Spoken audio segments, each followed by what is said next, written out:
Are the Chicago Bulls likely to be playoff bound? We're going to talk about those odds on today's episode. We're also going to talk about just how good the Chicago Bulls have been on this run.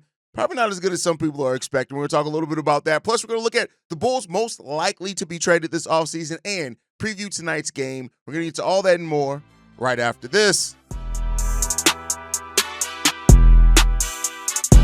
You are now tuned in to Chicago Bulls Central, your number one place for all Chicago Bulls news and content.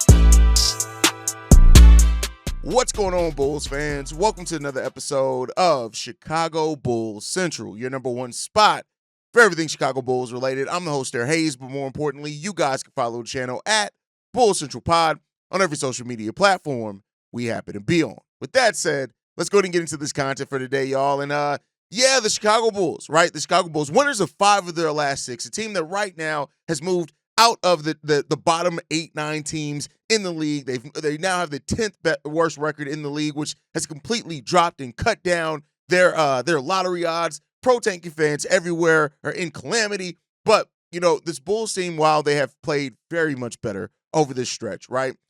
Bulls now have a 58.8% chance to finish with the 10th seed. But, I think that, the Bulls probably are going to lock in and secure a home play-in game, which, of course, get that sweet, sweet home play-in revenue for Jerry Reinsdorf. But with that said, the Chicago Bulls' odds of making a first-round series have jumped to 25.9%. And so when you think about it this way, right, not only are the Bulls likely to now host a play-in game, their odds are in their favor that they're going to also be able to host 2 playoff games, which will be really interesting to see how the fan base turns out. How does that sell, right? Like Bulls in the playoffs, they're going to sell out. There's no question about that. They're going to sell out playoff games. But I think when you look at it as well, right, we have to also put this in perspective on this run, right? The Chicago Bulls have beat one team, just one team, with a winning record since January 27th, and that win came against the Indiana Pacers that were also missing Tyrese Halliburton, right? So there's that aspect of, yes, the Bulls have won some games, right? Go back to it. The Orlando Magic, they did win that game, right? Cool. They beat against the Miami Heat. They beat the Indiana Pacers. They beat the Brooklyn Nets, and then they beat the Utah Jazz, right? That's our last 5 wins. The win percentage of those teams combined isn't really great, right?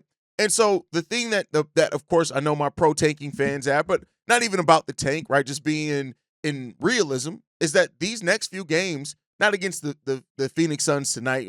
We'll see, even though this is a team that did beat us, right? The games against Sacramento, the games against Los Angeles, the game against Denver, the second game against Los Angeles, back at home at the UC. These are going to be really important games for the Bulls to see where they really stand at, right? And like I said, it's not about wins or losses at this point, at least not for me. It is about how this team performs, right? That's really what it's just about. How is this team going to perform out there on the basketball court? Are they going to be competitive in these games? Is this going to be, a set of games where the Bulls still maintain that competitiveness that we saw from them before? And that's going to be the important part. But, for anybody who's too panicked right now about the Bulls and their chances to get into the playoffs, let's wait and see how they look against these teams, right? Regardless if the Bulls are the 9th seed, the 10th seed, however that ends up shaking out, it is what it is, right? And I think, ultimately, like I've been saying, it really just comes down to go out there and perform, right? That's the most important thing here. Go out there and perform, play well. It's not about wins and losses, at least not for me, right? I can't speak for everybody else and what they're looking for in the Chicago Bulls, but it's about this team playing with the edge that they played with. They really have uncovered something in their games over the last couple of games, few weeks, honestly, to be 100% honest with you.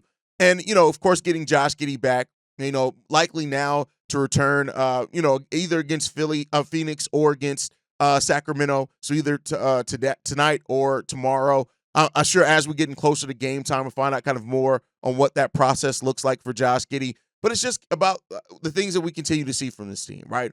Coby continuing to play like he's playing. He's on a great streak of consistently scoring over 20. He's doing it in different ways, right? It's not just with him getting hot or catching fire from 3. He's actually driving to the lane, those type of things, the way he's even playing off Trey Jones, right? But you want to see how that looks when Josh Giddey comes back. You want to see those things. So this Bulls team is developing, and they're developing their young talent. I talked about on yesterday's episode, Dalen Terry and Julian Phillips, how they've been playing more. Modest Bucevic is playing in fourth quarters now as well. So you're seeing those type of things continue to develop. But when you look at this team and the odds and the place that they sit right now, yeah, okay, they have a higher chance now to make the actual playoffs. Let's wait and see how it's going to go. Like, I get it. Now, like the prospect of losing out on a lottery pick this year, it does suck, right?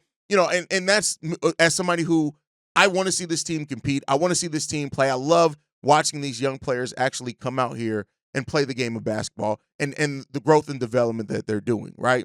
But this draft is still a deep draft. Yeah, the chances of like a superstar talent goes down, but that doesn't mean that it can't happen, right? It doesn't mean that can't be maybe who you find in this draft.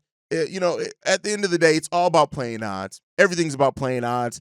And, I would have my questions and my doubts about how well AK and Eversley could draft regardless of where they draft at, right? So all those things being all, even in a way, we'll just see where it goes, man. I was in the Discord. Shout out to a whole lot of Bulls Discord. And it just comes down to this simple thing for me. I'm enjoying the process for what it is because, again, it's out of our control.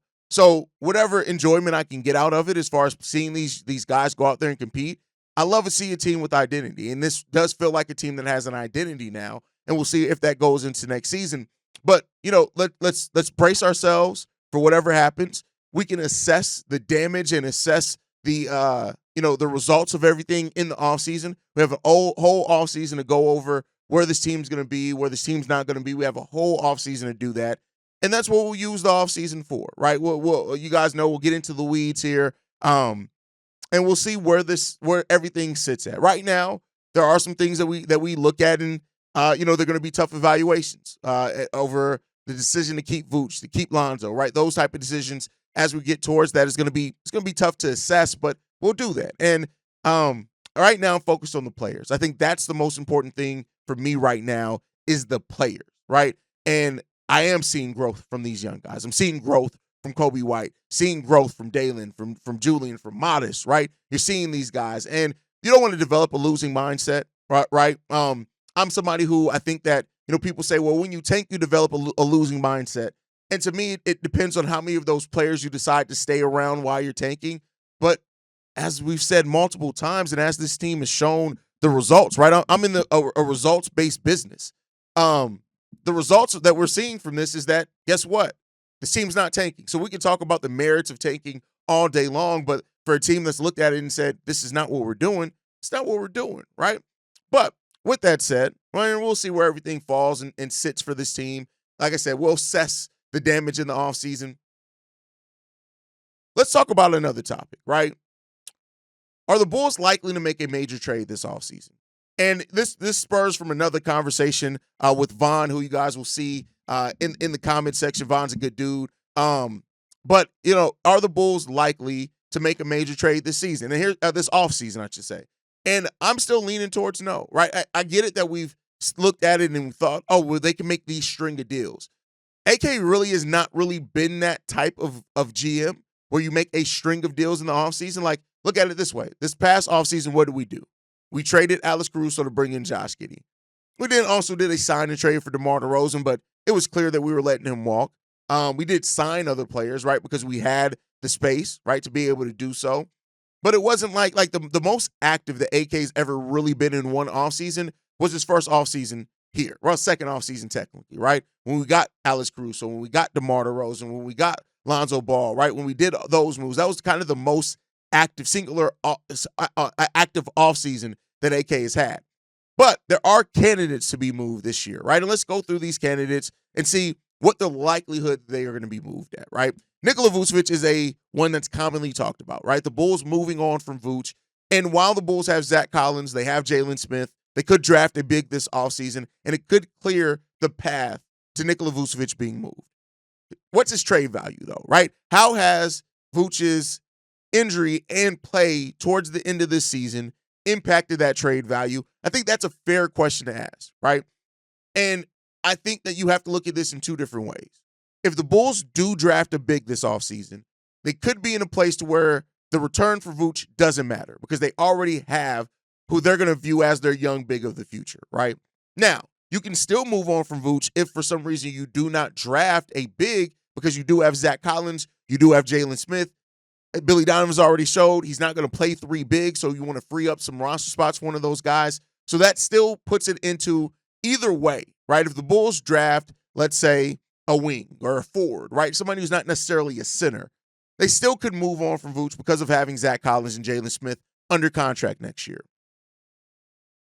The trade value of Vooch does not necessarily matter as much if you do draft a young big, though, even though I know Bulls fans are going to whine and complain if the Bulls do move on from Vooch and for some reason, like get a second round pick back in filler, right? That's going to happen because of who we as Bulls fans collectively are, right?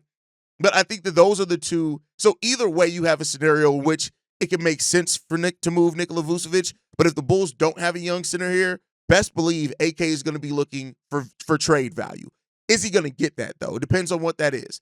I still think that if you can get 2 second-round picks for Vooch at this stage, you take it. Of course, if you can get a low-level first-round pick, you'll take that as well. But I think that that 2 second-round pick value, maybe even only 1 second-round pick, if it just comes down to that's what it takes to get Vooch out of here if you draft a young big, I think that that's the likelihood you're looking at. The next player, Lonzo Ball. Here's the thing. I'm going to tell you guys, I know that it sounds good because Lonzo Ball's contract's only $10 million. Unless Lonzo comes back this season and finishes strong, I just don't know if you're going to be able to move Lonzo this offseason. Yes, he has only a $10 million contract. Those are typically easy to move, right? And maybe a team's even looking at it and saying, well, we're so good that if Lonzo is down, we're good, right? A team I know that I brought up, like the Minnesota Timberwolves, I brought them up for Trey Jones or for Lonzo Ball. Maybe they look at it and say, hey, we got Rob Dillingham here, and we feel pretty confident that this young fella is going to end up turning into our starting point guard long term. So we're bringing in Lonzo more for security. And Lonzo could be our starter, but if for some reason Lonzo goes down, that's going to be much needed minutes for our young guy that we're actually trying to develop and turn into something. So maybe you run into that situation and scenario. The value, still shaky, right? You're still not going to get a whole lot back for Lonzo Ball. That reported first-round pick, which we don't, in fairness, we don't know if that was for sure offered or not. But it doesn't seem like that value is going to be there for Lonzo. And that's cool. I would say this. If you do move Lonzo, because you did extend him, and you get anything back, that's better than letting him walk for nothing in the offseason, right? You could, and that's what you could have done. So I still think the trade value of Lonzo is shaky, but he is somebody else that could likely be moved. The next one, Coby White, right? And the reason why I have him on this list is because despite the play of Coby, despite my love of Coby White, there is still a chance that Coby White could be moved, right? Now, how likely is that? I think the only way that Coby White is moved this offseason is if the Bulls do draft a guard, which, as I've said before, because the Bulls are in a place to draft best available, do not overlook the chance that Coby White could end up on the trade market this offseason. I think there's also that overarching thing right now of Coby White and his pending contract, right? He can't sign an extension because the extension would only start at, I think, $19-ish million is where the extension would start at for Coby White. Of course, it can increase over time in that. But he's likely to go into unrestricted free agency, and then you're hoping to re-sign him, right? Now, the question is that with Josh Giddey's pending contract extension, you better believe in what the backcourt of Coby and Giddey can turn into, because at that point, if you do extend Coby White, which if he keeps performing, extend him, right? But you're then spending probably around $50 to $55-ish million on your backcourt at that point in time, right? So you want to make sure that that's still a backcourt that you believe in. Now, that combined backcourt is only a little bit more than Zach LaVine's contract and what it would have been, so the Bulls could still look at that as value, right? I'm not saying that they can't, but I do think that that as an expiring contract, that it's up to the Chicago Bulls to figure out what they're going to do with Coby White and do it soon. And so that could lead Coby White to be moved. Now, I do think personally that the Bulls, in getting to a place of developing players, this is the one guy that you've developed, right? This is not the one, because Io's developed as well.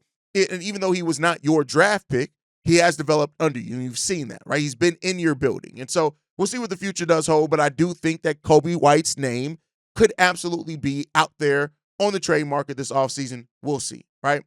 Ayo Dosunmu. I look at Ayo as more unlikely to be moved only because Ayo is a player that he's still going to sign for a decent amount, but I think that he fits with more different types of lineups than ever before, right? We talked about at the beginning, heavily of the beginning of the season, every one of the Bulls' best lineups were with Ayo Dosunmu in it, even when he was coming off the bench.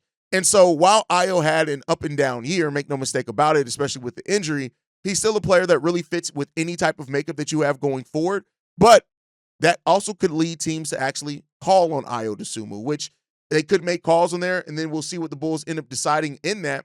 So that's another thing that you have to look at, right? So I do think there is a chance that Ayo Dosunmu is going to be on the board. The next player that I want to talk about, this is one that's maybe unexpected for some people, but Kevin Huerter. I do think that Kevin Huerter has a chance to be moved this offseason. Here's why, right? Now, make no mistake about it, the Bulls aren't going to sell him off just to jettison him off and sell him off, and it's not because he's a bad player, but when you look at shooting and how shooting is valued around the league, the one thing that Kevin Huerter was able to do with coming to the Chicago Bulls is he was able to prove, hey, no, I can still shoot. And oh, by the way, I'm a pretty solid system player as well if you give me the role. If you look at his time in Sacramento this season versus his time with the Chicago Bulls, right now, he only played 14 games with the Bulls so far. He played 43 with the Sacramento Kings.